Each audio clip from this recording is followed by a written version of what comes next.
Hello friends, ಇವತ್ತು ನಾವು ಚಿತ್ರಾನ್ನ ಮಾಡೋದು ನೋಡ್ಕೊಳ್ಳೋಣ. ಇದರಲ್ಲಿ ಈರುಳ್ಳಿ ಬೆಳ್ಳುಳ್ಳಿ ಹಾಕ್ತಿಲ್ಲ, ಆದರೆ ರುಚಿ ಮಾತ್ರ ಅದ್ಭುತವಾಗಿರುತ್ತೆ. ದೇವ್ರ ನೈವೇದ್ಯಕ್ಕೂ ಮಾಡ್ಬೋದು. ಕಡಾಯಲ್ಲಿ ಅರ್ಧ ಕಪ್ಪಷ್ಟು ಎಣ್ಣೆ ಹಾಕ್ತಿದ್ದೀನಿ. ಸ್ವಲ್ಪ ಹೆಚ್ಚಿಗೆ ಹಾಕ್ಕೊಳ್ಳಿ. 1 ಕಪ್ಪಷ್ಟು ಕಡಲೆ ಬೀಜ ಹಾಕಿ ಚೆನ್ನಾಗಿ ಕಲರ್ ಚೇಂಜ್ ಆಗೋವರೆಗೂ ಫ್ರೈ ಮಾಡೋಣ. ಹಾಗೆಯೇ 7-8 ಗೋಡಂಬಿ ಹಾಕ್ತಾ ಇದ್ದೀನಿ. ಬೇಡ ಅಂದರೆ ನೀವು ಧಾರಾಳವಾಗಿ ಸ್ಕಿಪ್ ಮಾಡ್ಬೋದು. ನಂತರ ಅರ್ಧ ಟೀ ಸ್ಪೂನ್ ಕಡಲೆಬೇಳೆ, ಅರ್ಧ ಟೀ ಸ್ಪೂನ್ ಉದ್ದಿನಬೇಳೆ, ಅರ್ಧ ಟೀ ಸ್ಪೂನ್ ಜೀರಿಗೆ ಹಾಗೆ ಸಾಸಿವೆನೂ ಹಾಕ್ತಾ ಇದ್ದೀನಿ.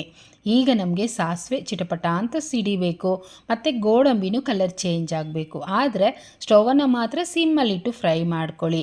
ನಂತರ ನೋಡಿ, ಅರ್ಧ ಇಂಚು ಶುಂಠಿನ ಜಜ್ಜಿಬಿಟ್ಟು ಹಾಕ್ಕೊಂಡು 2 ಕಡ್ಡಿ ಕರಿಬೇವು ಮತ್ತು 3 ಒಣಮೆಣಸಿನ್ಕಾಯಿ, 5 ಹಸಿಮೆಣಸಿನ್ಕಾಯನ್ನು ಹಾಕಿ ಲೈಟಾಗಿ ಫ್ರೈ ಮಾಡ್ಕೊಳ್ತೀನಿ. ಇಷ್ಟೇ, ನಮಗೆ ಗೊಜ್ಜು ರೆಡಿ ಆಗೋಯ್ತು.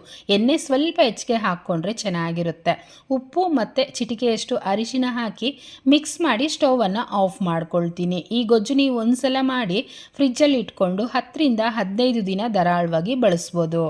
ನೋಡಿ, ಅನ್ನನ ಆರೋದಕ್ಕೆ ಹಾಕಿಟ್ಕೊಂಡಿದ್ದೀನಿ. ಬಿಡಿಬಿಡಿಯಾಗಿದ್ದರೆ ಚೆನ್ನಾಗಿರುತ್ತೆ. ಎಷ್ಟು ಗೊಜ್ಜು ಬೇಕೋ ಅಷ್ಟನ್ನು ಹಾಕ್ಕೊಳ್ಳಿ. ಕಡಲೆಬೀಜ ಗೋಡಂಬಿ ಹಾಕಿರೋದ್ರಿಂದ ಮಕ್ಕಳು ಅಷ್ಟೇ ತುಂಬ ಇಷ್ಟಪಟ್ಟು ತಿಂತಾರೆ. 1 ನಿಂಬೆ ಹಣ್ಣಿನ ರಸ ಮತ್ತು ಕೊತ್ತಂಬರಿ ಸೊಪ್ಪು, ಕಾಯಿ ತುರಿನ ಸೇರಿಸ್ತಾ ಇದ್ದೀನಿ. ಈ ಚಿತ್ರಾನ್ನದಲ್ಲಿ ಕಾಯಿ ತುರಿ ಕಂಪಲ್ಸರಿ ಹಾಕ್ಕೊಳ್ಳಿ, ರುಚಿ ತುಂಬ ಚೆನ್ನಾಗಿರುತ್ತೆ.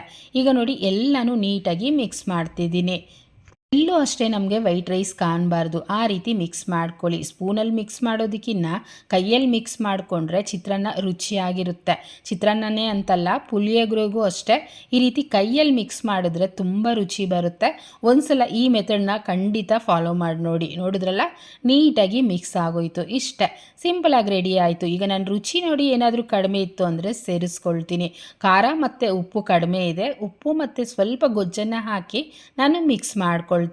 ಅದೇ ನೀವು ಲಂಚ್ ಬಾಕ್ಸ್ಗೆ ಕೊಟ್ಟು ಕಳಿಸೋದಾದರೆ ಸ್ವಲ್ಪ ಗೊಜ್ಜು ಹೆಚ್ಚಿಗೆ ಹಾಕಿ ಮಿಕ್ಸ್ ಮಾಡಿಕೊಡಿ. ಇದ್ರ ಜೊತೆಯಲ್ಲಿ ಕಾಯಿ ಚಟ್ನಿ ಇದ್ದರೆ ಅಂತೂ ತುಂಬ ಚೆನ್ನಾಗಿರುತ್ತೆ. ಈಗ ತಟ್ಟೆನಲ್ಲಿ ಸರ್ವ್ ಮಾಡ್ಕೊಳ್ಳೋಣ. ಒಂದ್ಸಲ ಈ ಮೆಥಡಲ್ಲಿ ಟ್ರೈ ಮಾಡಿ, ಹೇಗೆ ಬಂತೋ ಕಮೆಂಟ್ ಮಾಡಿ.